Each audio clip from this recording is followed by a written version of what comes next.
Law से जुड़े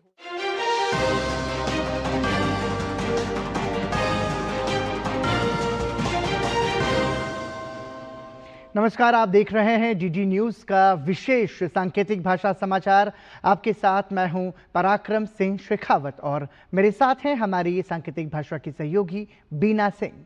समाचार की शुरुआत करेंगे सुर्खियों के साथ।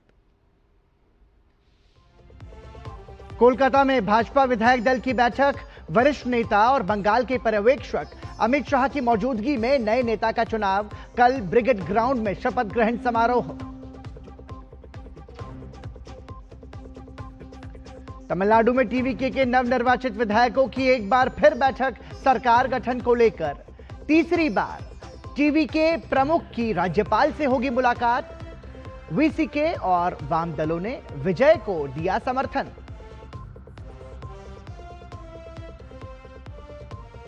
केरलम में मुख्यमंत्री पद को लेकर कांग्रेस नेताओं के बीच घमासान जारी। केसी वेणुगोपाल और वीडी सतीशन के समर्थकों ने लगाए पोस्टर। रविवार तक मुख्यमंत्री का नाम होगा तय। पश्चिम एशिया की स्थिति पर सरकार की पैनी नजर। देश में ईंधन और उर्वरक की आपूर्ति आबाद गति से जारी। अब तक 3000 से अधिक भारतीय नाविकों की हुई सुरक्षित वापसी। सऊदी अरब और ओमान से नियमित उड़ान जारी। और अमेरिका की एक अदालत ने ट्रंप के 10% टैरिफ को बताया अवैध। अदालती झटके के बावजूद ट्रंप की ईयू को बड़ी चेतावनी। कहा 4 जुलाई व्यापारिक समझौता लागू नहीं होने पर लगेगा भारी टैरिफ।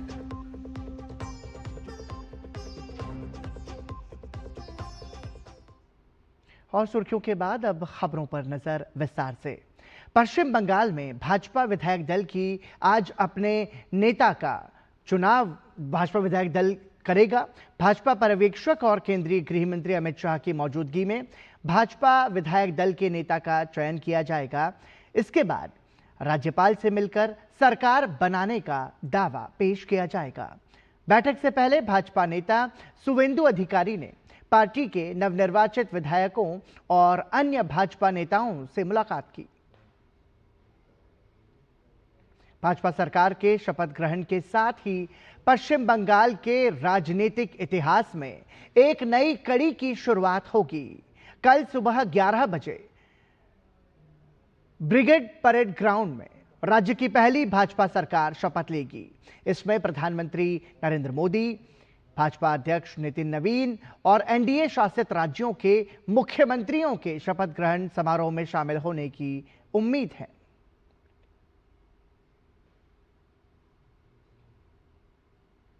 तृणमूल कांग्रेस को पश्चिम बंगाल में बड़ा झटका लगा है।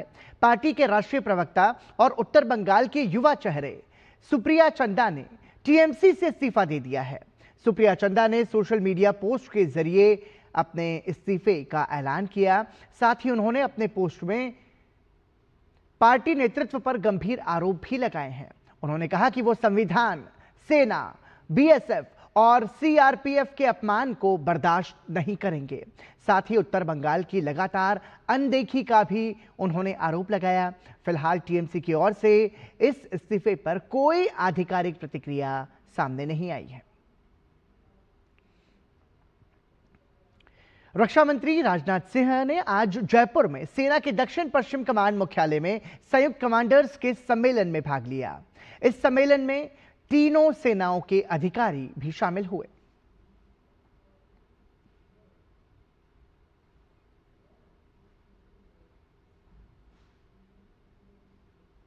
पश्चिम एशिया में मौजूदा संकट के बावजूद सरकार ने एलपीजी और पेट्रोलियम उत्पादों की निर्बाध आपूर्ति सुनिश्चित की है। पेट्रोलियम मंत्रालय के अनुसार घरेलू एलपीजी सिलेंडर का वितरण पूरी तरह से सामान्य है। पेट्रोलियम और प्राकृतिक गैस मंत्रालय की संयुक्त सचिव सुजाता शर्मा ने बताया कि अंतर्राष्ट्रीय बाजार में कच्चे तेल की कीमतों में लगातार बढ़ोतरी के बावजूद भारत सरकार ने पूरी कोशिश की है कि इसका अतिरिक्त बोझ आम लोगों पर ना पड़े। अगर इंटरनेशनल प्राइस हम देखें क्रूड के, तो जो $70 के आसपास थे पर बैरल 2 महीने पहले, वो अब लगभग $120 पर बैरल पर है। इस सब के चलते हमारी ऑयल मार्केटिंग कंपनीज को भी नुकसान है और भारत सरकार ने ये कोशिश की अभी तक कि कोई प्राइस इंक्रीज़ ना हो और इसके लिए एक्साइज ड्यूटी भी कम की। भारत सरकार की ये कोशिश रही है कि हमारा जो घरेलू उपभोक्ता है, जो गृहिणी है, उसको गैस की कोई किल्लत ना हो और चाहे वो पीएनजी है, चाहे वो हमारा डोमेस्टिक एलपीजी है। भारत सरकार की कोशिश थी कि कोशिश है इनफैक्ट कि प्राइस स्टेबल रहे और सप्लाईज भी स्टेबल रहें। अगर आप दुनिया भर में कहीं पर भी देखें, हमारे आसपास के हम देशों में ही देखें, कई तरह के स्टेप्स लिए गए हैं। कहीं राशनिंग की गई है, कहीं पर वर्क फ्रॉम होम किया गया है। इनफैक्ट अगर आप डेवलप कंट्रीज़ देखें, चाहे जर्मनी है, चाहे फ्रांस है, चाहे यूके है, पेट्रोल का दाम अगर देखें तो 200 रुपये पर लीटर के आसपास है। अगर अपने देश में आप देखें तो ये लगभग 94 रुपये 77 पैसे है। तो ये सारी कोशिश कर कर भारत सरकार की यही मंशा रही कि जो हमारा घरेलू उपभोक्ता है उसको प्रोटेक्ट किया जाए। पत्तन, पोत, परिवहन और जलमार्ग मंत्रालय के निदेशक उपेश कुमार शर्मा ने कहा कि खाड़ी क्षेत्र में सभी भारतीय नाविक सुरक्षित हैं और पिछले 48 घंटों में भारतीय ध्वज वाले किसी भी जहाज से जुड़ी कोई अप्रिय घटना सामने नहीं आई है। The Ministry of Port, Shipping and Waterways continues to coordinate with the Ministry of External Affairs, Indian missions and maritime stakeholders to ensure seafarer welfare and uninterrupted maritime operations. All Indian seafarers in the region are safe and there is no incident involving Indian flag vessel reported in the past 48 hours. The Ministry, through the Directorate General of Shipping, has facilitated the safe repatriation of more than 3,019 Indian seafarers so far, including 20 in the last 48 hours from various locations across the Gulf region. Port operations across India remain normal and no congestion has been reported. Paschim Asia और खाड़ी क्षेत्र में स्थिति की विदेश मंत्रालय लगातार नजर रख रहा है। विदेश मंत्रालय के अपर सचिव खाड़ी क्षेत्र असीम महाजन ने कहा कि क्षेत्र में भारतीय समुदाय की सुरक्षा और कल्याण सुनिश्चित करना सरकार की सर्वोच्च प्राथमिकता है। उन्होंने जानकारी दी कि मंत्रालय में बना खास कंट्रोल रूम भारतीय नागरिकों और उनके परिवारों की मदद कर रहा है। Ministry of External Affairs continues to closely monitor the developments in the Gulf and West Asia region. Our efforts are focused on ensuring the safety and welfare of the Indian community in the region. The dedicated special control room in the ministry is operational to respond to queries from Indian nationals and their families. We are in constant touch with the state governments and union territories for sharing information and to coordinate our efforts. Our embassies and consulates in the region are operating round-the-clock helplines to provide timely assistance to Indian nationals. They are proactively assisting our citizens. They are also in close touch with the local governments. विदेश मंत्रालय के प्रवक्ता रणधीर जायसवाल ने कहा कि प्रधानमंत्री नरेंद्र मोदी के निर्देश पर खाड़ी क्षेत्र के देशों के साथ हमारी बातचीत लगातार जारी है। साथ ही विदेश सचिव विक्रम मिस्री के यूएई दौरे की जानकारी भी उन्होंने दी। उन्होंने कहा कि विदेश सचिव विक्रम मिस्री ने संयुक्त अरब अमीरात के अंतर्राष्ट्रीय सहयोग राज्य मंत्री और भारत के लिए विशेष दूत रीम अल हाशिमी के साथ अबू धाबी में बैठक की। दोनों नेताओं ने भारत संयुक्त अरब अमीरात व्यापक कार्यनीतिक साझेदारी और परस्पर हित के वैश्विक मुद्दों की समीक्षा की। Under the direction of Prime Minister Shri Narendra Modi, our outreach to countries in the Gulf region continues. Foreign Secretary Shri Vikram Misri paid an official visit to UAE on 7th May 2026, that is yesterday. During the visit, Foreign Secretary met with the Minister of State and Special Envoy for India, Her Excellency Reem Al Hashimi.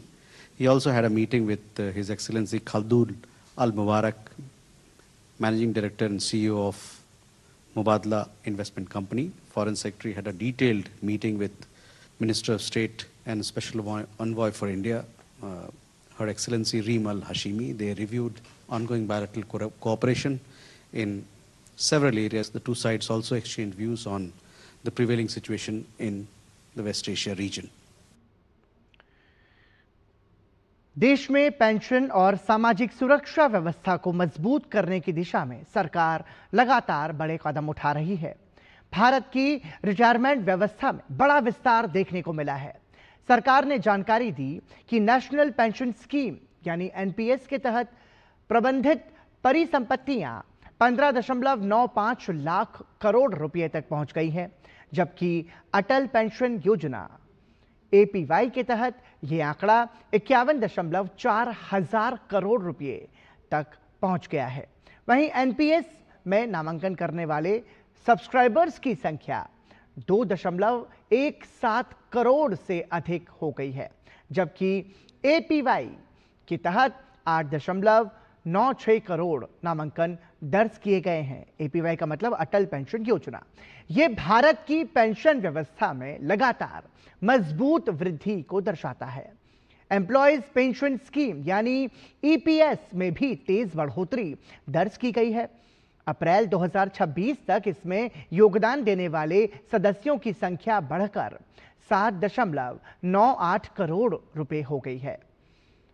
माफ कीजिएगा, 7.98 करोड़ हो गई है ये जो पूरी संख्या है। इसके अलावा गैर अंशदायी सामाजिक पेंशन योजनाएं भी आय सहायता का एक महत्वपूर्ण माध्यम बनी है।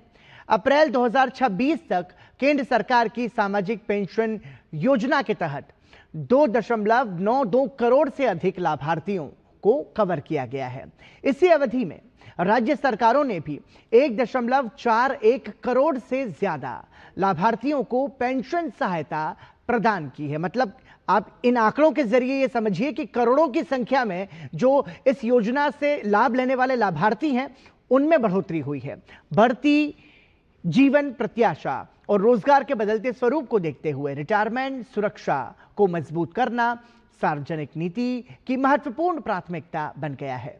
इस संदर्भ में भारत की पेंशन व्यवस्था समय के साथ लगातार विकसित हुई है। इसमें कई नीतिगत फैसलों और संस्थागत सुधारों के जरिए बदलाव किए गए हैं। सरकार का फोकस अब सामाजिक सुरक्षा कवरेज बढ़ाने और डिजिटल प्लेटफॉर्म के जरिए सेवाओं को बेहतर बनाने पर है।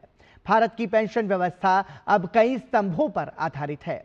केंद्र स्तर पर नेशनल सोशल असिस्टेंस प्रोग्राम यानी एनएसएपी को ग्रामीण और शहरी दोनों क्षेत्रों में लागू किया जा रहा है ताकि पात्र लाभार्थियों को सामाजिक सहायता मिल सके।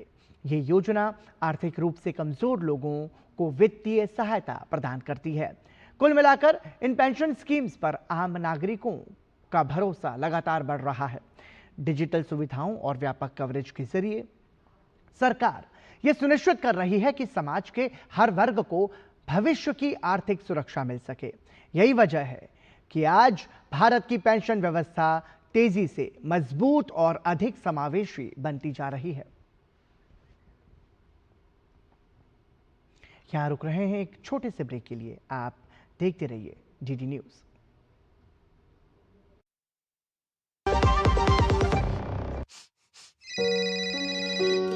हाँ बोल बेटा करण। क्या? जिंदगी की रोज की दौड़ में हम अक्सर चीजें भूल जाते हैं, अंकल। पर अच्छा लगता है जब कोई आपका ख्याल रखता है, जैसे कि आरबीआई ख्याल रखता है आपके अनक्लेम डिपॉजिट्स का।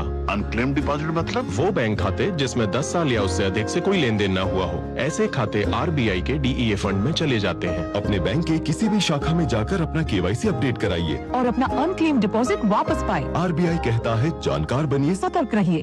जब धरती चीर कर निकलता है लोहे का पत्थर और मिलता है मोंगिया के जोश से, फिर तपता है, पिघलता है और बनता है फौलाद। अब होता है सरिया सारी खूबियों के साथ। मोंगिया स्टील, मजबूत देश का मजबूत सरिया। ब्रेक के बाद एक बार फिर आपका स्वागत। आप देख रहे हैं डीडी न्यूज का विशेष सांकेतिक भाषा समाचार। इलेक्ट्रॉनिक्स एवं सूचना प्रौद्योगिकी मंत्री अश्विनी वैष्णव ने गूगल के अधिकारियों से मुलाकात की। अश्विनी वैष्णव ने सोशल मीडिया प्लेटफॉर्म एक्स पर पोस्ट किया और तस्वीरें साझा की। अपने संदेश में उन्होंने लिखा, गूगल भारत में एआई इंफ्रास्ट्रक्चर तथा सर्वर और ड्रोन निर्माण के क्षेत्र में निवेश की संभावनाओं का अध्ययन कर रहा है। केंद्रीय मंत्री और भाजपा नेता पवित्रा मार्गेरिटा कोस्टा रिका की राजधानी सैन जोस पहुंच गए हैं। उन्होंने सोशल मीडिया प्लेटफॉर्म एक्स पर जानकारी साझा करते हुए अपने संदेश में लिखा कि वो प्रधानमंत्री नरेंद्र मोदी की ओर से कोस्टा रिका की नवनिर्वाचित राष्ट्रपति लॉरा वर्जीनिया फर्नांडिस डेलगाडो के शपथ ग्रहण समारोह में भारत का प्रतिनिधित्व करेंगे। पवित्रा मार्गेरिटा ने कहा कि अपने दौरे के दौरान वो कई बड़े नेताओं, व्यापार जगत के लोगों और वहां रह रहे भारतीय समुदाय के सदस्यों से भी मुलाकात करेंगे। अमेरिकी राष्ट्रपति डोनाल्ड ट्रंप ने यूरोपीय संघ को बड़ी चेतावनी देते हुए कहा कि अगर ईयू ने पिछले साल हुए व्यापार समझौते को 4 जुलाई तक मंजूरी नहीं दी तो अमेरिका यूरोप से आने वाले सामान पर भारी टैरिफ लगाएगा। ट्रंप ने सोशल मीडिया पर बताया कि उनकी यूरोपीय आयोग की अध्यक्ष उर्सुला वॉन डेर लेयन से बहुत अच्छी बातचीत हुई है। इसके बाद उन्होंने यूरोप को कुछ और समय देने का फैसला किया है। अब माना जा रहा है कि उन्होंने फिलहाल उस फैसले को टाल दिया है। इससे पहले ट्रंप ने चेतावनी दी थी कि यूरोपीय कारों पर 25% तक टैरिफ लगाया जा सकता है। हालांकि अभी ये साफ नहीं है कि ये बढ़ोतरी सिर्फ कारों पर होगी या सभी यूरोपीय उत्पादों पर लागू की जाएंगी। इस बयान के बाद अमेरिका और यूरोपीय संघ के बीच व्यापारिक तनाव फिर से बढ़ने की आशंका जताई जा रही है। वहीं अमेरिका की एक संघीय अदालत से राष्ट्रपति डोनाल्ड ट्रंप को झटका लगा है।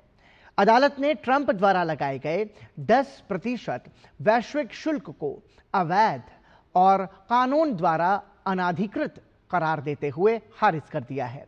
ट्रंप द्वारा पहले लगाए गए टैरिफ को खारिज करने के उच्चतम न्यायालय के फैसले के बाद अमेरिकी प्रशासन ने फरवरी में कई देशों पर 150 दिनों के लिए नए शुल्क लगाए थे।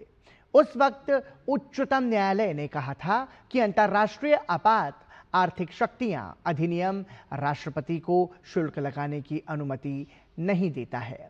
अदालत ने अपने फैसले में कहा कि ट्रंप ने 10% शुल्क लगाने के लिए 1974 के व्यापार अधिनियम के जिन प्रावधानों का इस्तेमाल किया वो केवल भुगतान संतुलन संकट की स्थिति में ही प्रभावी हो सकते हैं।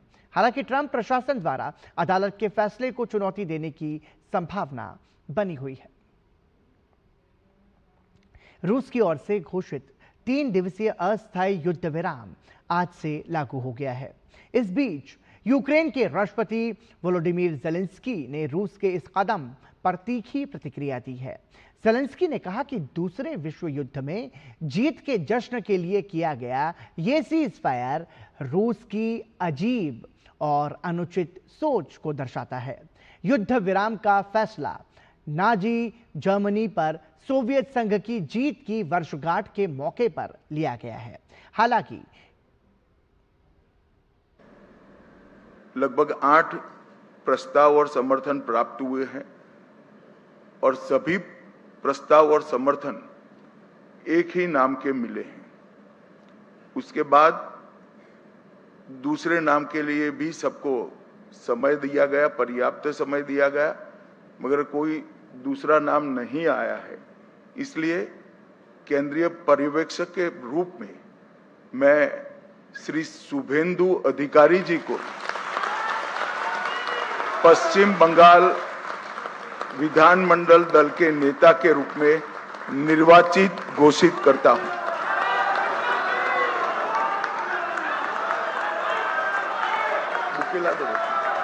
बुके এরপর আমরা অনুরোধ করব আমাদের এইচএম স্যারকে এবং উড়িষ্যা সিএম স্যারকে এবং আমাদের স্টেট প্রেসিডেন্ট আমাদের সমীপ ভট্টাচার্যজিকে মালা এবং ফুলের মালা এবং আমাদের कि पश्चिम बंगाल में भाजपा विधायक दल का नेता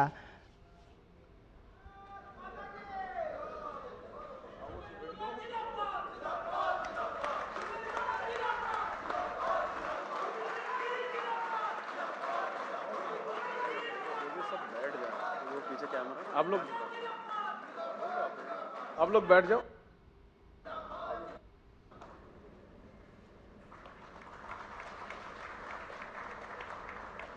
আমাদের উড়িষ্যার সিএম আমাদের মোহন মাঝিজি সংবর্ধনা করলেন। আমাদের বিধায়ক দলনেতা মাননীয় শুভেন্দু অধিকারী মহাশয়কে, এরপর আমাদের মাননীয় শ্রমিক ভট্টাচার্য মহাশয় আমাদের বিধায়ক দলনেতা আমাদের শুভেন্দু দাকে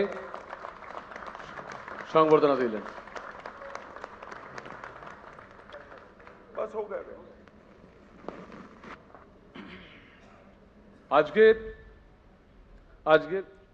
আজকের এই ঐতিহাসিক দিনে আমরা উড়িষ্যার সিএম আমাদের শ্রী মোহন মাঝিজিকে কিছু বলার জন্য অনুরোধ করব।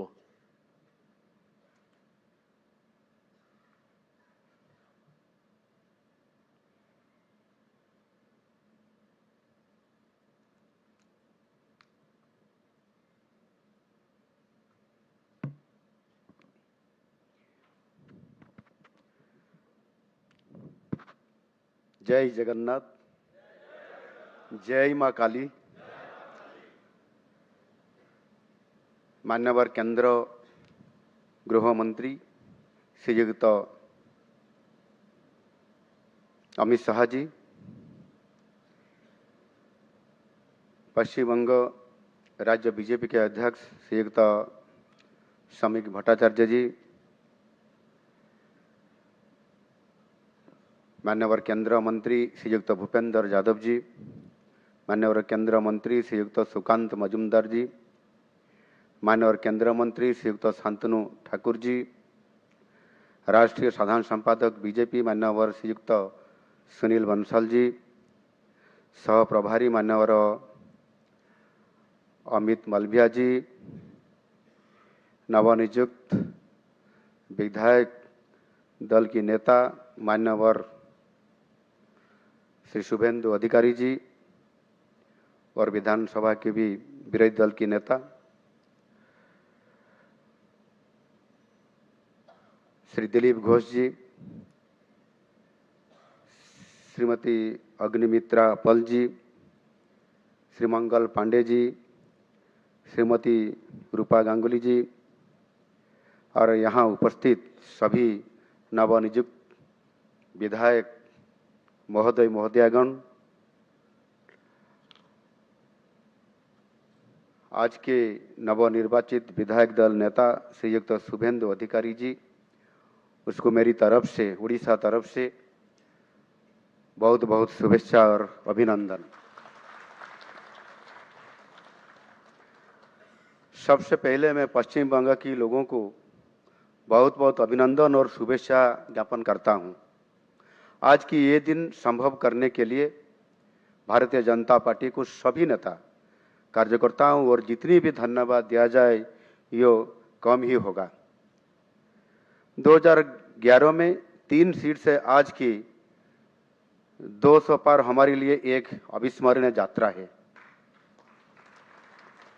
इस बड़ी विजय के लिए मैं महाप्रभु श्री जगन्नाथ जी को कटी कटी प्रणाम करता हूं।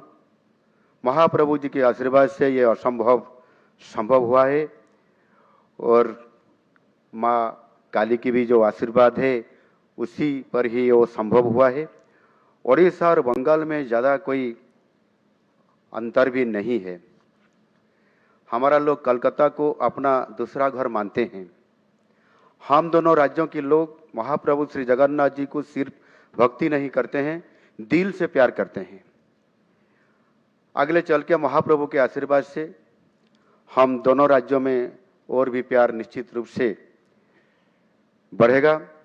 ये विजय यात्रा में हर एक कार्यकर्ता शामिल है जो बंगाल को प्यार करते हैं, यो भारत को भी प्यार करते हैं।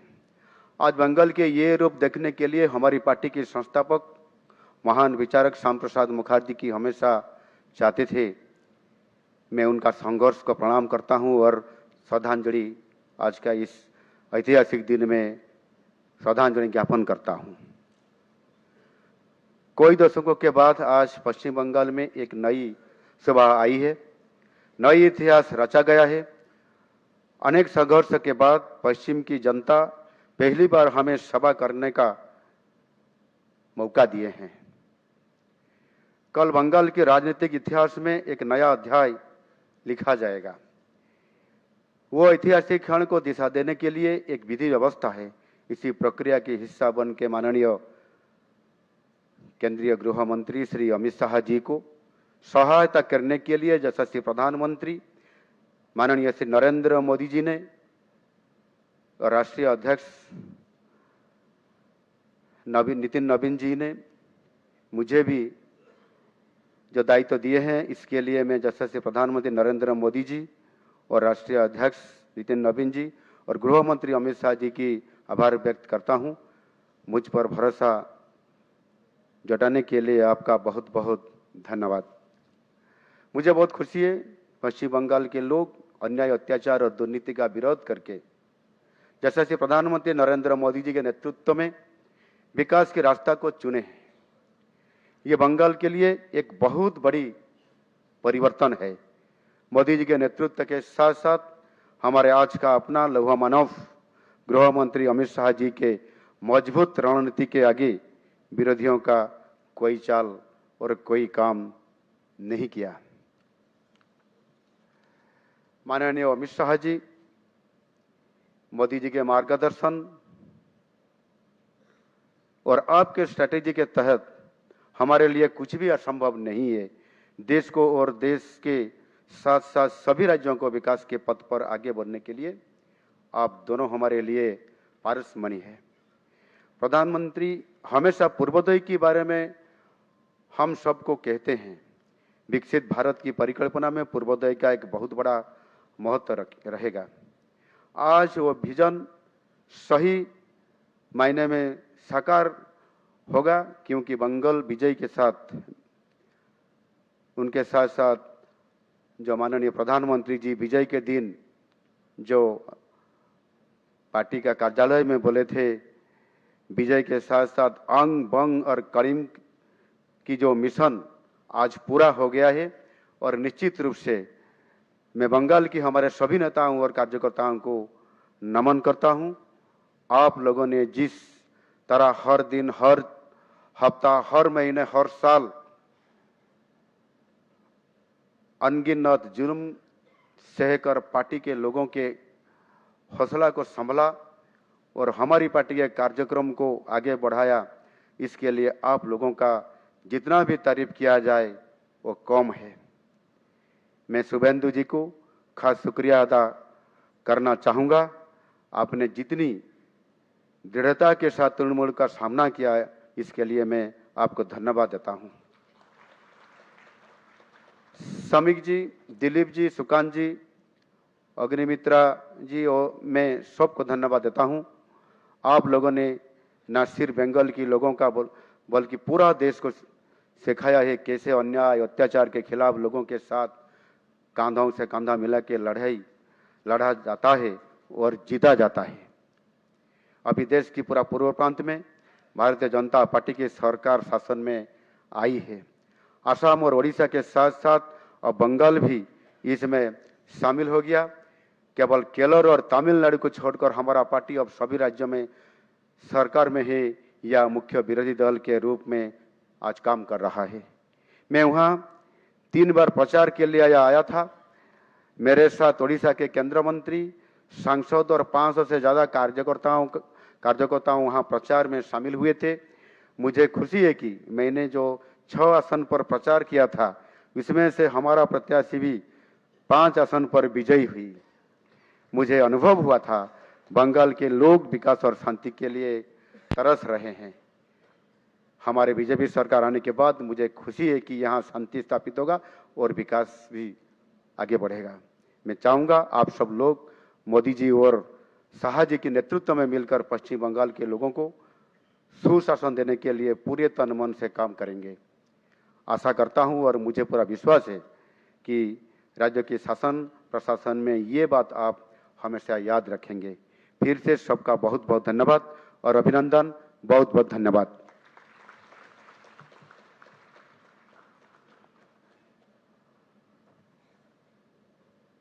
যে মানুষটি পশ্চিমবাংলায় আমাদের যখন আমরা হতাশায় থাকতাম শুধু বলতেন कुछ चिंता मत करो एक दिन पश्चिम बंगाल में सरकार होगा और আমরা এগিয়ে নিয়ে যেতাম তার কথা শুনে সেই মানুষটি যারা আজ পশ্চিম বাংলাকে দিশা দেখিয়েছেন এবং গোটা ভারতবর্ষকে দিশা দেখিয়েছেন সেই অনারেবল হোম মিনিস্টার আর অমিত শাহজিকে মঞ্চে কিছু বলার জন্য অনুরোধ করছি।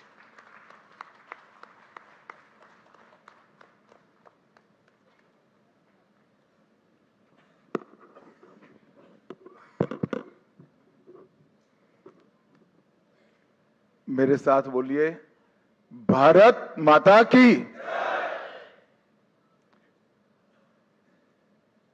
मंच पर उपस्थित मेरे साथ आए हुए सह पर्यवेक्षक श्री मोहन चरण मांझी जी, हमारे प्रदेश अध्यक्ष श्रीमान समीक भट्टाचार्य जी, और एक प्रकार से आप लोगों के विश्वास के कारण आज के उत्सव मूर्ति और बंगाल के भावी मुख्यमंत्री श्रीमान शुभेंदु अधिकारी जी, मंच पर उपस्थित मेरे सभी वरिष्ठ राज्यों और केंद्र की टीम के साथीगण, और आज जिसको देखकर मन, आत्मा, शरीर सभी के अंदर खुशी की लहर दौड़ती है। इतना बड़ा विधायक दल भारतीय जनता पार्टी का आज हमारा है, वो सभी नवनिर्वाचित विधायकों को मेरा प्रणाम, राम राम। मित्रों, सबसे पहले मैं दो हाथ जोड़कर बहुत जिम्मेदारी के साथ बंगाल की जनता को कोटि कोटि धन्यवाद करना चाहता हूं। जिस प्रकार का माहौल कम्युनिस्टों के समय से यहां पर बनाया जाता था, ममता जी ने इसको और गहरा तरीके से भय में परिवर्तित किया। वहां मत की अभिव्यक्ति लगभग असंभव थी। सैकड़ों उदाहरण हिंसा के, क्रूरता के, उसके बीच में भारतीय जनता पार्टी और हमारे नेता नरेंद्र मोदी पर भरोसा कर बंगाल की जनता ने जो प्रचंड विजय हमें दी है, इसके लिए मैं बहुत बहुत धन्यवाद करता हूं। मैं पार्टी की ओर से यह भी कहना चाहता हूं कि बंगाल की जनता ने हमसे जो अपेक्षाएं रखी हैं, जिस आशाओं को संजोकर मैंडेट दिया है, हम पूरा प्रयास करेंगे कि आपके विश्वास को तनिक भी ठेस न पहुंचे, इसमें कहीं कमी न रह जाए। हम सब भारतीय जनता पार्टी के कार्यकर्ताओं का दायित्व है कि हर नई सोनार बांग्ला के लक्ष्य को लेकर हम चले और बंगाल की जनता की अपेक्षाओं को पूर्ण करें। मित्रों, आज कवि गुरु की ये पंक्तियां सच होती दिखाई पड़ रही है। चित्त जेथा भय शून्य, उच्च जेथा सिर। जहां मन भयमुक्त हो और सिर गर्व से ऊंचा हो, ऐसे बंगाल का रास्ता आज प्रशस्त हो चुका है और बंगाल उस रास्ते पे चले। 5 दशक का लंबा समय लोकतंत्र की दृष्टि से, कानून और व्यवस्था की दृष्टि से, बंगाल के अर्थतंत्र के ह्रास की दृष्टि से और बंगाल के विकास में शून्य गति, नेगेटिव गति देने की दृष्टि से बंगाल के लिए एक दुस्वप्न जैसा हुआ है। और हम सबका दायित्व है कि मोदी जी ने जो वादा दिया है बंगाल की जनता को, इसको पूरा करने के लिए हम हमारा सर्वश्रेष्ठ बंगाल की जनता को अर्पित करें, समर्पित करें। बंगाल की संस्कृति और बंगाल की परंपरा को 5 दशक से विदेशी विचारों से प्रभावित शासन से मुक्त कर फिर से एक बार रामकृष्ण ठाकुर, विवेकानंद, महर्षि अरविंद और कवि गुरु टैगोर की कल्पना का बंगाल बनाने की दिशा में हम आगे बढ़े। हम सबकी जिम्मेदारी आज से बहुत बढ़ती है। विनम्रता के साथ, जिम्मेदारी के एहसास के साथ किया हुआ परिश्रम ही ये मैंडेट का एक प्रकार से जनता को आभार के रूप में जवाब दे सकता है। मित्रों, आज बंगाल का विजय अनेक दृष्टिकोण से बहुत महत्वपूर्ण है। 100 साल की वैचारिक यात्रा के बाद गंगोत्री से गंगा सागर तक हर जगह पर आज भारतीय जनता पार्टी की सरकार बनी है। ये हम सब के लिए बहुत आनंद का विषय है। 1950 से जिस विचार की यात्रा को लेकर हम निकले और जिसके नेतृत्व में निकले, श्यामा प्रसाद मुखर्जी के नेतृत्व, उनकी ही जन्मभूमि में 1950 के बाद आज 2026 में श्यामा प्रसाद जी की ही पार्टी की सरकार बन रही है। ये भी बहुत महत्वपूर्ण है। जब 370 हटी तब देश भर के कार्यकर्ताओं के मन में खुशी की लहर दौड़ी थी, मगर मुझे कई वरिष्ठ कार्यकर्ताओं ने कहा था कि अभी भी कुछ कसक बाकी है। मैंने आश्चर्य से पूछा था, भला क्या बचा अब? तब उन्होंने कहा था, बंगाल में भाजपा का झंडा फहराना बाकी है। और आज मैं मानता हूं श्यामा प्रसाद जी जहां पर भी होंगे, मुक्त मन से नरेंद्र मोदी जी के नेतृत्व को वो आशीर्वाद देते होंगे, क्योंकि नेतृत्व ने भारतीय जनता पार्टी को गंगा सागर तक पहुंचाया, गंगोत्री से लेकर। 2014 से जो यात्रा निकली, ये अभूतपूर्व यात्रा है मित्रों। अपने पुरुषार्थ से, अपने कौशल से, अपनी प्रामाणिकता से जनमत को कैसे संजोया जा सकता है और जनमत को कैसे विस्तृत किया जा सकता है, इसका दुनिया भर के लोकतंत्र में सबसे उत्कृष्ट उदाहरण है तो 2014 से 2026 की भारतीय जनता पार्टी की यात्रा। सिर्फ विचार नहीं फैला, संगठन भी विस्तृत हुआ। सिर्फ संगठन विस्तृत नहीं हुआ, विचारधारा भी मजबूत हुई। और सिर्फ विचारधारा मजबूत नहीं हुई, इसके साथ घर घर तक विकास पहुंचाने का काम भी हमने बहुत अच्छे तरीके से किया। और पूरा देश आज इस बात के लिए हमारी पार्टी और हमारे नेतृत्व को, नरेंद्र मोदी जी को स्वीकृति देता है। मैं बंगाल की ही बात करूं, मैं ही अध्यक्ष बना था, उपचुनाव आया, हमारे अभी के अध्यक्ष समीक भट्टाचार्य जी एक उपचुनाव जीतकर हमारा खाता खोले थे। 2014 की बात कर रहा हूं। 16 में 3 हुए, 21 में 77 हुए और 26 में 207 के साथ आज हमारा मुख्यमंत्री बैठने जा रहे। ये यात्रा जितनी भव्य है, आनंददायक है, मगर यात्रा का मार्ग जबरदस्त असहनीय पीड़ा से भरा हुआ है। मैं आज भूल नहीं सकता कि 321 भारतीय जनता पार्टी के देवतुल्य कार्यकर्ताओं ने अपनी जान इस जीत के लिए गंवाई है, विचार के लिए गंवाई। मैं देश भर में घूमा हूं पार्टी के अध्यक्ष के नाते।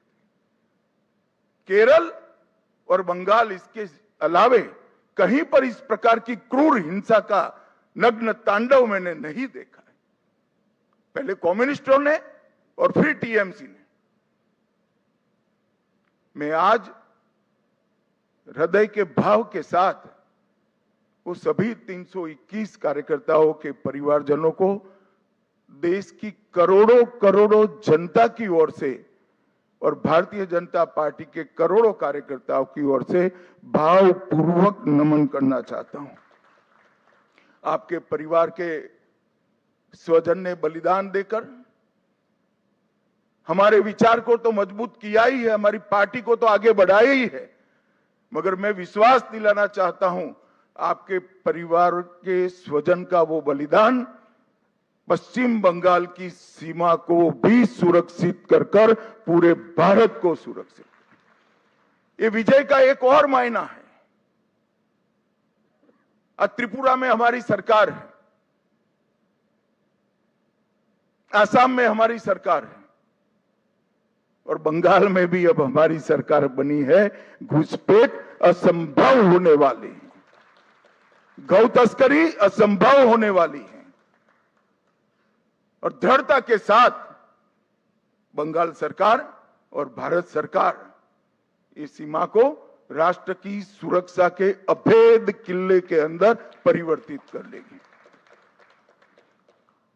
भाइयों बहनों, ये जो यात्रा हुई है, बंगाल की जनता ने हमें जन समर्थन तो दिया, गत चुनाव में भी दिया था, 77 सीट जीते थे, मगर इस बार जो जन समर्थन मिला है उसका आभार व्यक्त करने के लिए भाजपा के कार्यकर्ता के नाते मेरे पास शब्द नहीं है। हमारा विधायकों का जीत का एवरेज मार्जिन 28,000 है। 28,000 वोट से हम सब जीते हैं, एवरेज निकाल देता हूं। और 3 से 77, 77 से 203 की 207 की जो यात्रा हुई है वो अभूतपूर्व है। 23 प्रशासनिक जिलों में से 9 जिले ऐसे हैं जहां दीदी का खाता भी नहीं खुला है, सुपड़ा साफ हो गया। मैंने ऐसा प्रचंड जनादेश देखा नहीं है। सरकार परफॉर्म करती है तब तो मिलता है, मगर जहां ऑपोजिशन में है, विरोधी दल के नेता को बोलने का कोई मौका नहीं दिया जाता है, जनता की भावनाओं को उजागर करने का मौका नहीं दिया जाता है, वहां पर 9 जिलों में शून्य सत्ताधारी दल का। एक केवल और केवल ईश्वर और बंगाल की जनता की कृपा है।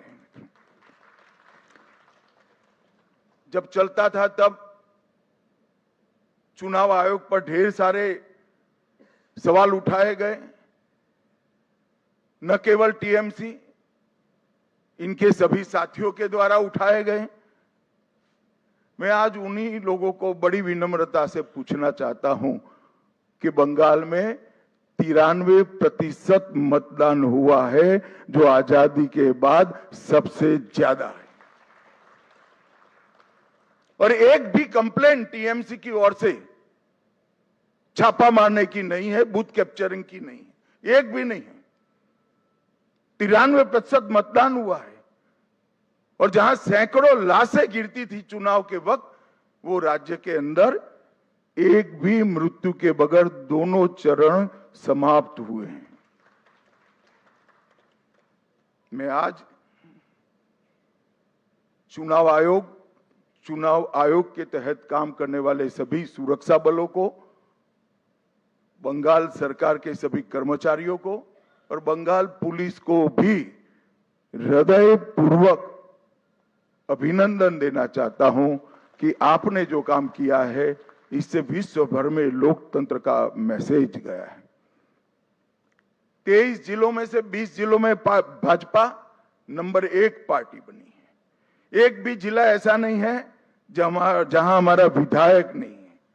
पूर्व मेदिनीपुर 16 की 16 भाजपा, झारग्राम सभी सीटें भाजपा, पुरुलिया सभी सीटें भाजपा, बांकुड़ा सभी सीटें भाजपा, दार्जिलिंग, कलिम्पोंग, जलपाईगुड़ी, अलीपुरद्वार सभी सीटें भारतीय जनता पार्टी जीती। और आप लोग तो जीते हो, मेरे लिए बहुत आनंद का विषय है, मगर भवानीपुर की जनता का भी मैं बहुत बहुत धन्यवाद करना चाहता हूं। शुभेंदुदा ने गत चुनाव में दीदी को नंदीग्राम में हराया था। मैंने दीदी का एक इंटरव्यू देखा था, वो कहती थी मैं इनके गढ़ में लड़ने के लिए चली गई। दीदी इस बार तो शुभेंदुदा ने आपके घर में आकर हराया है। मैं भवानीपुर की जनता का भी बहुत बहुत हृदयपूर्वक धन्यवाद करना चाहता हूं। मित्रों, इस जीत का महत्व भारतीय जनता पार्टी के लिए पार्टी के विस्तार तक सीमित नहीं। इस जीत का महत्व हमारी आइडियोलॉजी के एक्सपांशन तक सीमित नहीं है। ये जीत का महत्व भाजपा एनडीए का 21वां राज्य आए इस तक महत्व नहीं है। ये जीत का महत्व है, ये जीत ने राष्ट्रीय सुरक्षा में जो सबसे बड़ा छिद्र था उसको भरने का काम किया है, वो महत्वपूर्ण है। भारतीय जनता पार्टी का वादा है बंगाल की जनता को कि न केवल बंगाल, पूरे देश भर से हम एक एक घुसपैठियों को चुन चुन कर निकालेंगे और देश को घुसपैठिया मुक्त करेंगे। और मैं आज इस मंच से कहना चाहता हूं, जो लोग कहते हैं ये ध्रुवीकरण का मुद्दा है, ध्रुवीकरण का मुद्दा नहीं है, ना जी, ये देश की सुरक्षा का मुद्दा है। आपका देखने का चश्मा पीला है, इसलिए आपको सब कुछ पीला दिखता है। ये देश की सुरक्षा का मुद्दा है। मित्रों, जब भारतीय जनता पार्टी प्रचंड विजय होती है तो पानीहाटी की प्रत्याशी श्रीमती रत्ना देवनाथ वो हमारी प्रत्याशी बनकर बंगाल भर में माताओं बहनों पर जो अत्याचार हुआ है वो अत्याचार का प्रतीक बनकर सभी माताओं बहनों को एक प्रकार से ढाढ़स बना। हिगलगंज की प्रत्याशी बहन रेखा पात्रा संदेश खाली के अत्याचार के सामने सत्याग्रह की प्रतीक, और ओसग्राम की प्रत्याशी कलिता माझी वो बंगाल के, कलिता जी के लिए ताली बजाओ जरा, बंगाल के दारुण से दारुण गरीबी में जी रही सभी बहनों के लिए एक आशा का बिंदु है कि हमारा भी प्रतिनिधि विधानसभा में बैठ जाते हैं। बंकिम बाबू के परिवार से भी बहन सुमित्रा चट्टोपाध्याय जी भी आज हमारे साथ जुड़ी हैं। और मित्रों, सबसे बड़ा बात यह है, सुमित्रा चट्टोपाध्याय जी खड़े हैं यहां पर, सबसे बड़ा बात यह है कि वंदे मातरम जो सांस्कृतिक राष्ट्रवाद की बंकिम बाबू ने की हुई उद्घोषणा थी, इसके 150वें साल में ही हमें ईश्वर ने बंकिम बाबू की भूमि पर सरकार बनाने का मौका दिया है। ये बहुत बड़ी बात है मित्रों। और ये शांतिपूर्ण चुनाव आने वाले दिनों में बंगाल के लिए शुभांकर साबित होने वाला है। मैं आज इस मंच से सभी दलों को भी अपील करना चाहता हूं, आइए हम सब साथ में मिलें। लोकतंत्र ये मत की अभिव्यक्ति का उत्सव है, इसमें हिंसा कहां से हो सकती है? देश के सभी राज्यों में हिंसा समाप्त हो चुकी है और भारतीय जनता पार्टी की विशेष जिम्मेदारी है, साथ में सभी दलों का सहयोग भी चाहिए कि ये सरकार बनने के बाद किसी भी चुनाव में घपलेबाजी और हिंसा का समाचार देश भर में पहुंचे नहीं, ये हमारी जिम्मेदारी है मित्रों। और इसी के लिए हमें मैंडेट मिला है। हमें इसके लिए दृढ़ संकल्पित होना पड़ेगा। भारतीय जनता पार्टी के कार्यकर्ताओं की एक धैर्यपूर्ण साधना के कारण ही आज ये सिद्धि भारतीय जनता पार्टी को प्राप्त हुई है। हम जहां जहां शासन में आए वहां चुनावों में पारदर्शिता लाए हैं। जहां जहां हम शासन में आए वहां पर हिंसा मुक्त चुनाव हमने कर दिखाए हैं। और ये हम सबकी जिम्मेदारी है कि आने वाले समय में जनता का मत भय के बगैर अभिव्यक्त हो पाए, ऐसा वातावरण हमें बनाना चाहिए। और मैं आज इसमें सभी दलों का सहयोग भी मानना चाहता हूं। मित्रों, आज मैं कांग्रेस पार्टी की भी बात करना चाहता हूं। कई साल से कांग्रेस पार्टी चुनाव नहीं जीतती है कई जगह पे, और अभी अभी उनको मालूम पड़ गया है कि चुनाव जीतना तो अब असंभव है, तो चुनाव की प्रक्रिया को ही कलुषित कर दो, बदनाम कर दो। इसलिए कांग्रेस के प्रमुख नेता, विपक्ष के नेता राहुल गांधी जी ने अपनी हार को छिपाने के लिए कभी ईवीएम, कभी वोट चोरी, कभी मतदाता सूची, कभी एसआईआर, ये सब कीचड़ उछाड़ने का प्रयास कर रहा है।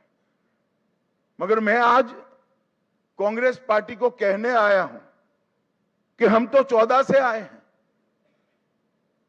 हम तो 2014 से शासन में आए हैं।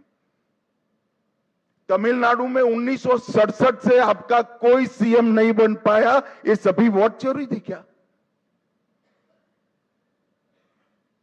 पश्चिम बंगाल में 49 साल से आपका सीएम नहीं बना है, वो सभी वोट चोरी थी क्या? सिक्किम में 82 साल से आपका 42 साल से आपका सीएम नहीं बना है। बिहार में 36 साल से नहीं बना है। गुजरात में 30 साल से नहीं बना है। ओडिशा में 26 साल से नहीं बना है। नागालैंड में 23 साल से नहीं बना है। महाराष्ट्र में 12 साल से नहीं बना है। अगर ये सभी वोट चोरी है तो वोट चोरी करने वाले तो आपके साथ बैठे हैं भाई। आज सारे इंडिया अलायंस के सदस्य बने हैं। मैं तो मानता हूं कि कांग्रेस पार्टी ने अपनी हार के लिए आत्मचिंतन करने की जरूरत है। देश की जनता राहुल गांधी को नेता बनने के बाद सैन हर जगह कांग्रेस के खिलाफ मैंडेट दे रही है, और राहुल जी के नेतृत्व में ही इंडिया अलायंस फिर से टूटने की शुरुआत भी हो गई। जो लोग राजनीति में आत्मचिंतन नहीं करते हैं और फौरी बहाने ढूंढते हैं, वो कभी विजय के लिए यश प्राप्त नहीं करते हैं। भाइयों बहनों, आज का विजय पूरे पूर्वी भारत के लिए बहुत महत्वपूर्ण। 2014 में प्रधानमंत्री जी ने कहा था कि पश्चिम और पूर्व दोनों का विकास एक समान होना चाहिए, और आज अंग, बंग, कलिंग और असम, एक प्रकार से पूरी बंगाल प्रेसिडेंसी आज भारतीय जनता पार्टी के ध्वज के नीचे आ गई है। और जिन लोगों ने पूर्वी भारत को विकास से महरूम रखा, उनको सत्ता से बेदखल करने का काम पूरे पूर्वी भारत ने किया है। मैं बंगाल की बात करूं तो बंगाल में ममता जी के 15 साल में एडमिनिस्ट्रेशन का पूरा राजनीतिकरण हो गया। सारे एडमिनिस्ट्रेशन के प्रमुख अंग उपांग राजनीतिकरण हो गए उनका, और राजनीति का अपराधीकरण कर दिया। तो एक प्रकार से पूरे बंगाल में सुशासन आए ऐसी व्यवस्था ही नहीं। मैं फिर से दोहराना चाहता हूं, ममता जी के शासन में एडमिनिस्ट्रेशन का राजनीतिकरण हुआ और राजनीति का अपराधीकरण हुआ। अपराधी ही राजनेता बन गए, तो विकास की कोई गुंजाइश ही नहीं बनी। मैं आज भारतीय जनता पार्टी की ओर से बंगाल की जनता को विश्वास दिलाना चाहता हूं, भाजपा के शासन में न एडमिनिस्ट्रेशन का राजनीतिकरण होगा, न राजनीति का अपराधीकरण होगा। ये हमारा बंगाल की जनता को वादा है। गुंडागर्दी, हिंसा, सिंडिकेट, भ्रष्टाचार, कट मनी, ये जो त्रास था बंगाल की जनता पर, हमारे नए मुख्यमंत्री के चार्ज लेते ही कुछ ही महीनों में ये सारा समाप्त हो जाएगा और बंगाल के किलोमीटरों दूर, सैकड़ों किलोमीटर दूर तक होगा। आधुनिक खेती बंगाल तक पहुंची ही नहीं है, इंडस्ट्रीज बंगाल से भाग गई है, इंफ्रास्ट्रक्चर डेवलप करने का विजन ही नहीं है, और महिला सुरक्षा और नागरिक सुरक्षा पाताल तक नीचे पहुंच गई है। ये सारे मुद्दे भारतीय जनता पार्टी ने अपने संकल्प पत्र के अंदर लिए हैं और मुझे विश्वास है कि भाजपा सरकार मोदी जी के नेतृत्व में ये डबल इंजन की सरकार बनकर दिन दूनी रात चौगुनी बंगाल को प्रगति की दिशा में ले जाएगी। घुसपैठिया मुक्त बंगाल, सुरक्षित महिला और सुरक्षित जनता, ये हमारा वादा है। और मित्रों, आज मैं इतना ही कहना चाहता हूं कि हमने बंगाल के आर्ष द्रष्टाओं ने जो सोनार बांग्ला का संकल्प और स्वप्न देखा है, हम सबकी जिम्मेदारी है कि हम सोनार बांग्ला को जमीन पर उतारने के लिए अपना सबसे अच्छा परफॉर्मेंस बंगाल की जनता को दे। भारत सरकार बंगाल के विकास के लिए ढेर सारे प्रयास करती रही। मोदी जी लोकप्रिय हो जाएंगे ये डर से दीदी ने होने नहीं दिया। आज बहुत समय के बाद एक दिन आया है कि नीचे भी कमल है, ऊपर भी कमल है। अब विकास को कोई नहीं रोक सकता। और फिर से एक दिन गोपाल कृष्ण गोखले का जो वाक्य है वो सच साबित होगा। बंगाल आज जो सोचता है, भारत कल सोचता है। ऐसा बंगाल का निर्माण करने का जिम्मेदारी हम सबके सिर पर देश की जनता ने रखी है।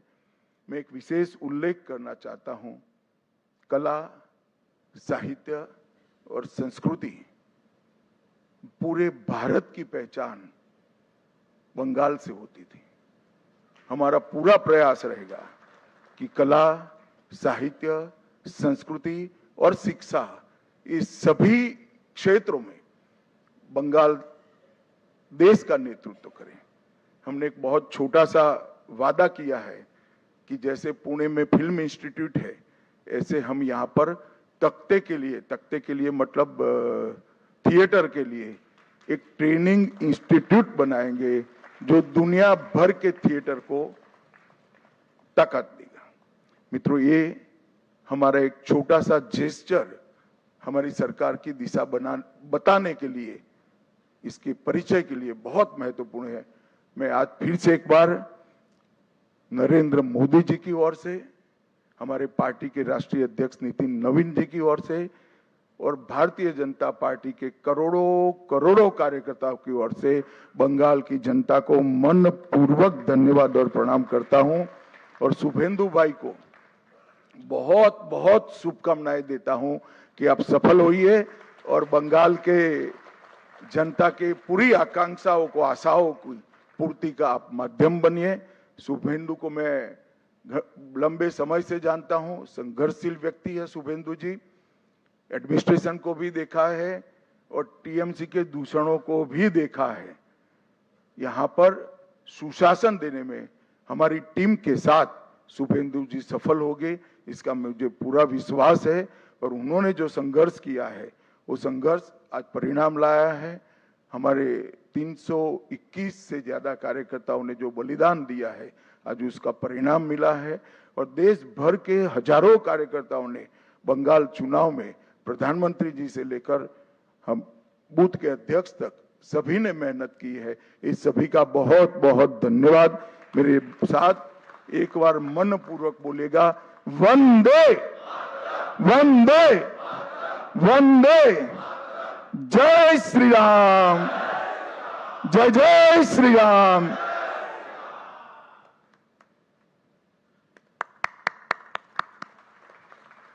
এরপর আমরা কেন্দ্রীয় মন্ত্রী আমাদের গৃহমন্ত্রী অমিত শাহজির বক্তব্য আমরা শুনলাম। যে সময়ের জন্য আমরা অপেক্ষা করছিলাম, অনেক সময় মনে হতো যে হয়তো আমাদের কর্মীরা সব হারিয়ে যাচ্ছে, আমরা কি করে এগিয়ে যাব। কিন্তু সেই দিন আমাদের দাদা প্রণম্য দাদা বারবার করে আমাদের কাছে ছুটে যেতেন। সে বীরভূম হোক, উত্তরবঙ্গ হোক আর জঙ্গলমহল হোক, সব জায়গায় ছুটে গিয়ে বলতেন চলো কাজ করো একসাথে, একদিন আমরা এগিয়ে আসবো, একদিন আমরা নিশ্চিতভাবে এই তৃণমূল সরকারকে হাঁটাবো। সেই সময়ের সন্ধিক্ষণ আজকে আমরা পাচ্ছি। আমাদের নেতা আমাদের ভাই মুখ্যমন্ত্রী মাননীয় শুভেন্দু অধিকারী মহাশয়, তাই উনাকে বক্তব্য রাখার জন্য অনুরোধ করব। প্রণাম স্যার।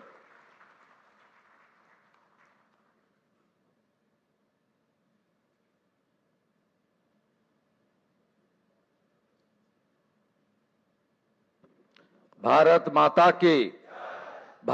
माता की वंदे वंदे। আমি প্রথমেই শ্রদ্ধার সঙ্গে কৃতজ্ঞতার সঙ্গে অন্তর থেকে আমি শ্রদ্ধা এবং প্রণাম নিবেদন করব বিশ্বের সর্ববৃহৎ রাজনৈতিক দল ভারতীয় জনতা পার্টির যে গণতান্ত্রিক ব্যবস্থাপনা রয়েছে, সেই গণতান্ত্রিক ব্যবস্থাপনায় আজকে যিনি পর্যবেক্ষক হিসেবে উপস্থিত থেকে গণতান্ত্রিকভাবে আপনাদের সকলের মতামত এবং সমর্থন নিয়ে আমাকে দলনেতা হিসেবে নির্বাচিত করার কাজ পরিচালনা করেছেন, ভারতীয় জনতা পার্টির অত্যন্ত একজন বলিষ্ঠ নেতা, আধুনিক ভারতের রাজনৈতিক চাণক্য, কেন্দ্রীয় স্বরাষ্ট্র এবং সমবায় মন্ত্রী মাননীয় অমিত শাহজিকে, সহপর্যবেক্ষক হিসেবে আমাদের প্রতিবেশী উড়িষ্যা রাজ্যের মাননীয় মুখ্যমন্ত্রী মোহন চরণ মাঝিজি এসেছেন, তাকেও আমি সম্মান এবং জোহার জানাবো। আমাদের রাজ্যের মাননীয় সভাপতি, আমার অগ্রজ দাদা, আমার অভিভাবক, আমার পরিচালক মাননীয় রাজ্যসভার সাংসদ শ্রমিক ভট্টাচার্যকে অন্তর থেকে আমি কৃতজ্ঞতা জ্ঞাপন করব।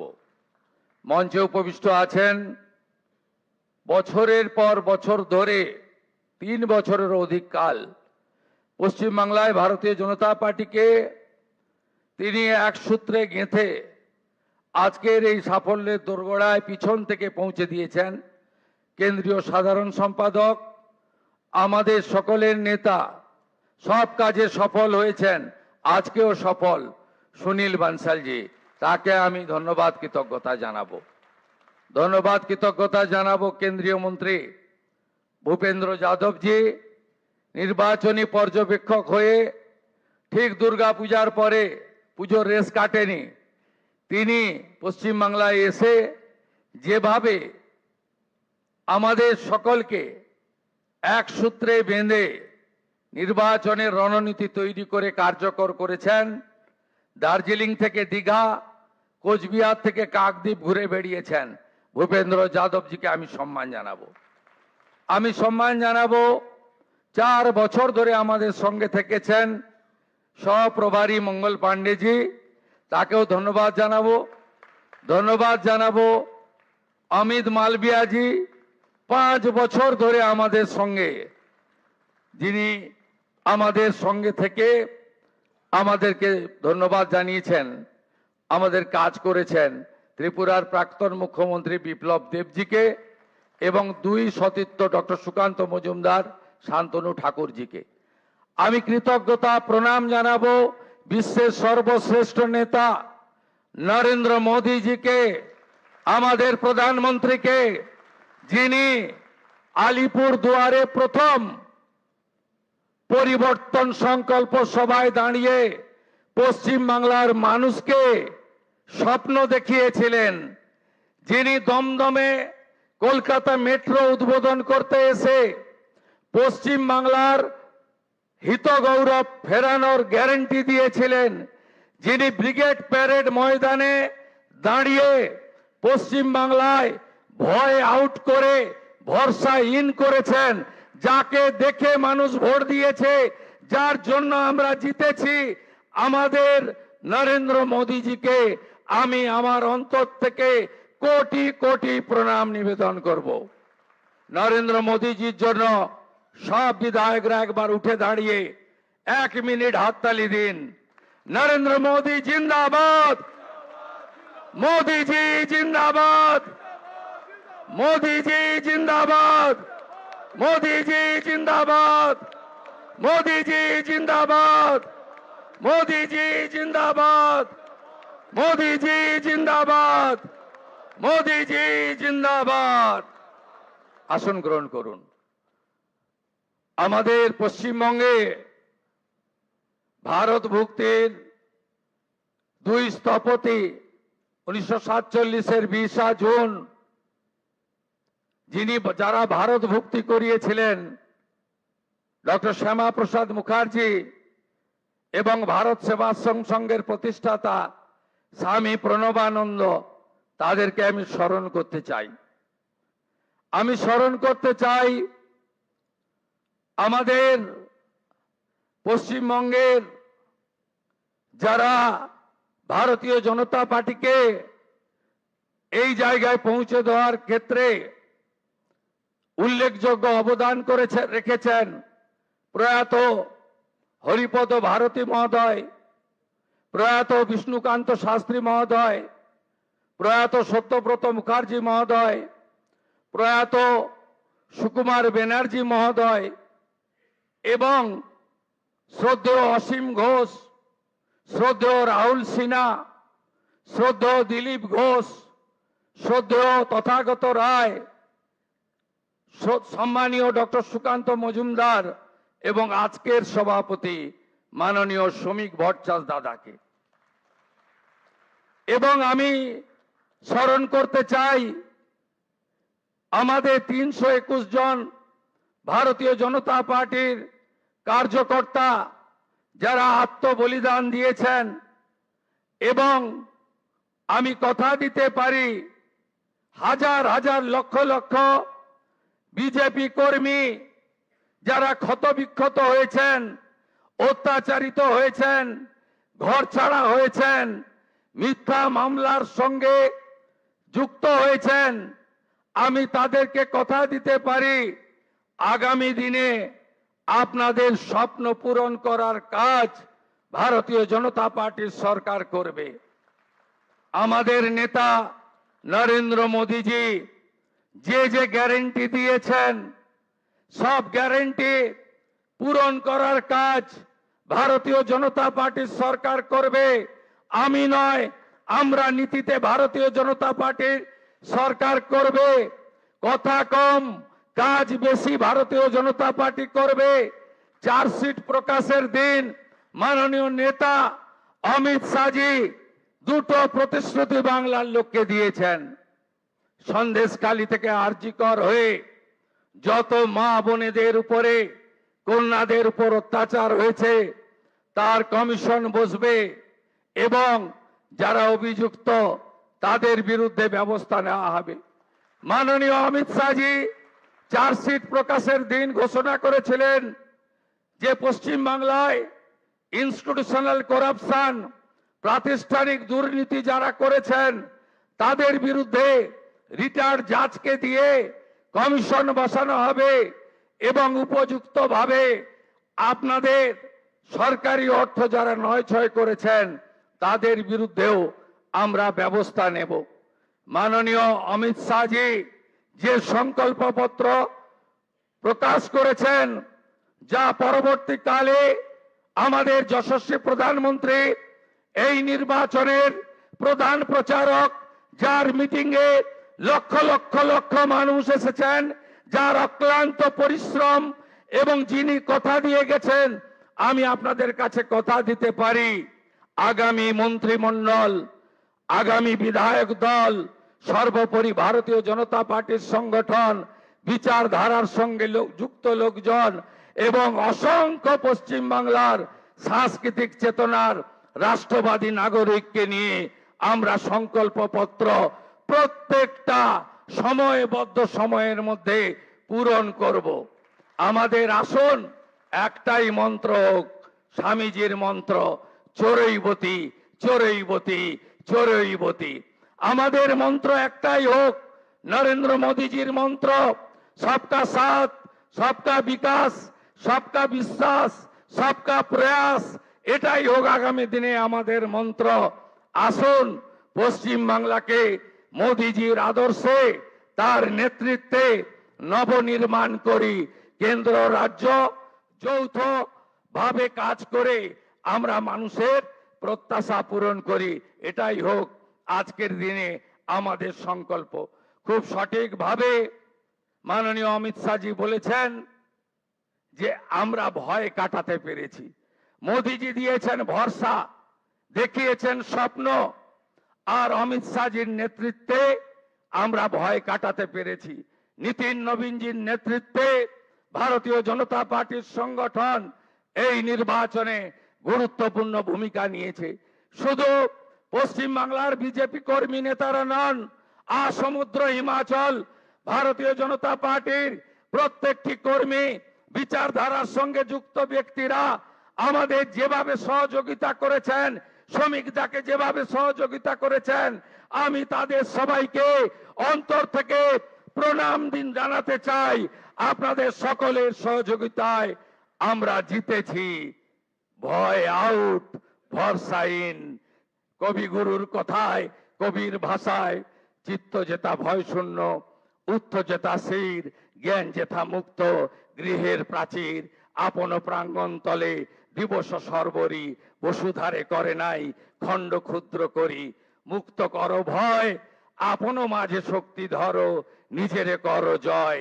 জয় করতেই হবে বাংলার মানুষের আশা ভরসা জয় করার মধ্য দিয়ে আমাদেরকে 46% নয়, আগামী নির্বাচনে ইতিবাচক কাজ করে, সংকল্পপত্র কার্যকর করে, মোদীজির স্বপ্ন পূরণ করে, বাংলার মানুষের আশাকে পূরণ করে 60% বেশি মানুষকে আমাদের সঙ্গে আনতে হবে। বাংলায় অনুপ্রবেশ মুক্ত করতে হবে, মা বোনেদের সুরক্ষিত করতে হবে, রাষ্ট্রবাদকে মজবুত করতে হবে। ভারতবর্ষের সাংস্কৃতিক রাজধানী কলকাতা এবং আধ্যাত্মিক চেতনার জাগ্রত ভূমি এই পশ্চিমবঙ্গকে আমাদের সোনার বাংলায় পরিণত করতে হবে। তাই আজ কথা কম, কাজ বেশি। যে গুরু দায়িত্ব আপনারা দিয়েছেন পালন করার চেষ্টা করব। এবং আমি নয়, আমরা আমরা আমরা আমরা আমরা আমরা সংগঠন সর্বোপরি। সবাইকে ধন্যবাদ জানিয়ে আমার কথা এখানে শেষ করলাম। ভারত মাতা কি, কালী মাতা কি, গঙ্গা মাতা কি, জয় জয় শ্রীরাম। প্রণাম জানাই প্রভু শ্রী চৈতন্য দেবের চরণে, ঠাকুর হরিচাঁদ ঠাকুর গুরুচাঁদ ঠাকুরের চরণে প্রণাম জানাই, চিলা রায় পঞ্চানন বর্মার চরণে প্রণাম জানাই, ভগবান বিরসা মুন্ডার চরণে। সবাই ভালো থাকবেন। জোহার, নমস্কার, জয় গোর্খা, ভালো থাকুন।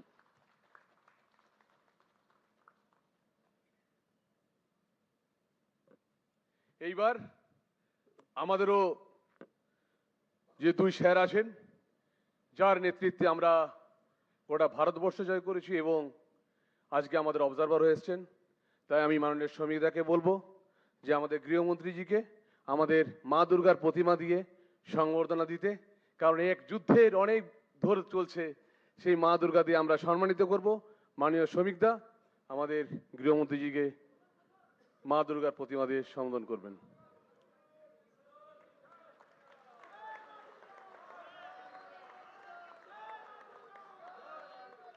আর আমাদের ভাবী মুখ্যমন্ত্রী, আমাদের মুখ্যমন্ত্রী উড়িষ্যার মাননীয় মুখ্যমন্ত্রীকে শ্রী মোহন মাঝিজিকে মা দুর্গা দিয়ে সংবর্ধনা করবেন।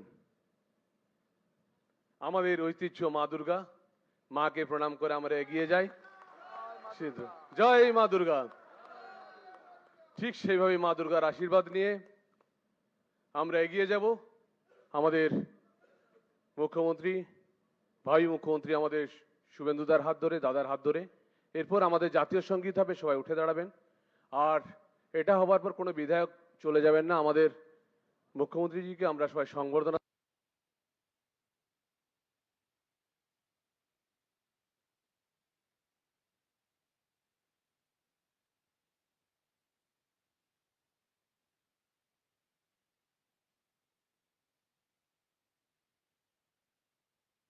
पंजाब सिंध गुजरात मराठा द्राविड उत्कल बंगा विंध्य हिमाचल यमुना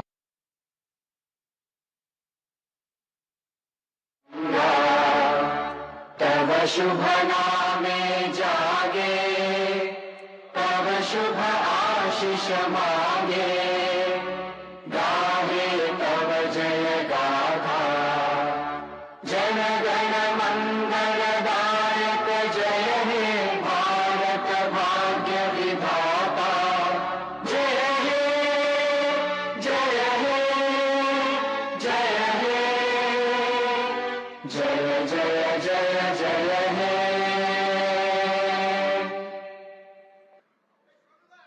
भारत माता की।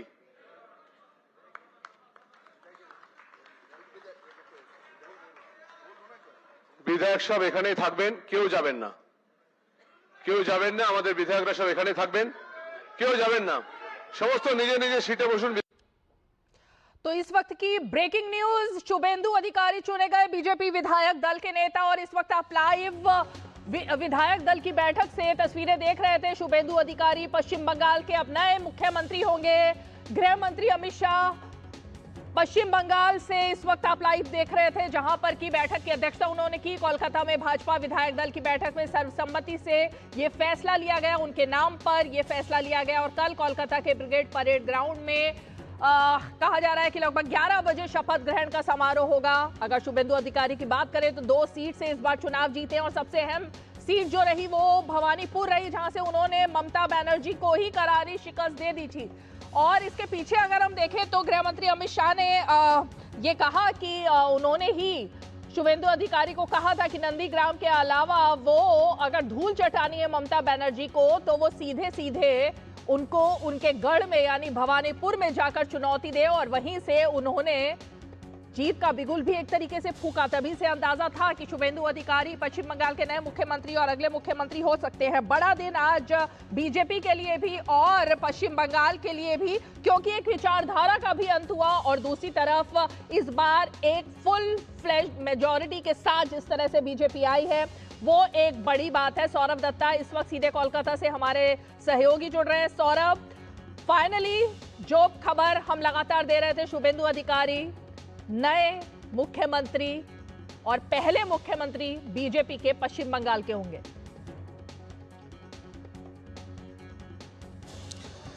जी देखिए, शुभेंदु अधिकारी मुख्यमंत्री बनने जा रहे हैं। आज सुबह से कुछ इंडिकेशंस मिल रहे थे। पहले तो जब गृह मंत्री अमित शाह कोलकाता पहुंचे तो कोलकाता विमानबंदर पर ही शुभेंदु अधिकारी से जब उन्होंने गुलदस्ता लिया तो उन्होंने शुभेंदु अधिकारी का पीठ थपथपाया और उनके साथ फोटो भी खींची। फिर दक्षिणेश्वर गए थे गृह मंत्री अमित शाह और दक्षिणेश्वर से वापस आने के बाद जब न्यू टाउन के होटल में ऑर्गेनाइजेशनल मीटिंग हो रहा था तब शुभेंदु अधिकारी को साथ लेकर उस मीटिंग के लिए प्रवेश करे गृह मंत्री अमित शाह। तो तभी एक इंडिकेशन था और जो लंबा बैठक चला, 3 घंटे का बैठक चला और 3 घंटे के बैठक चलने के बाद जब यहाँ पर आए और आकर उनका नाम घोषित हुआ।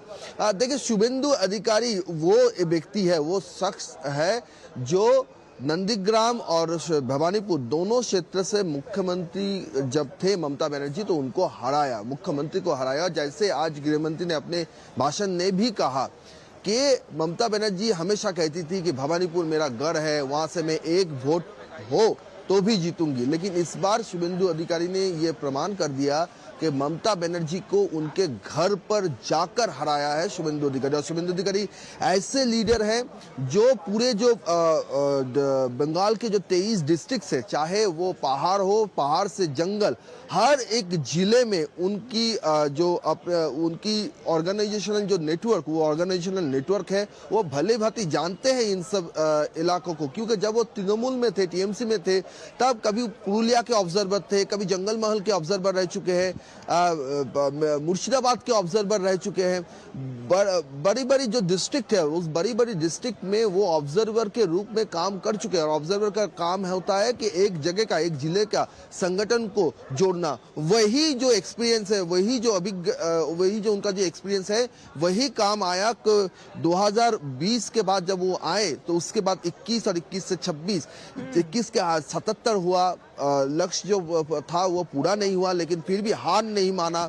और 21 से एकदम 26 तक लगातार जो जो इश्यूज हुए, चाहे वो शिक्षा का हो, चाहे वो स्वास्थ्य का हो, चाहे वो आरजीकर कांड हो या फिर शिक्षक घोटाला हो, आवास केलेंकारी हो या फिर राशन घोटाला हो, जो एक के बाद एक घोटाले, संदेश खाली, हर एक मूवमेंट में देखा गया है कि शुभेंदु अधिकारी वो नेता है जो दौड़ के गए हैं और अपने कार्यकर्ता जहां पर टीएमसी के हमले के सामने पड़े हैं तो उनके दिलासा दिया है, साहस दिया है, सामने आकर लड़ाई किया है, एकदम डटकर लड़ाई करने वाला नेता।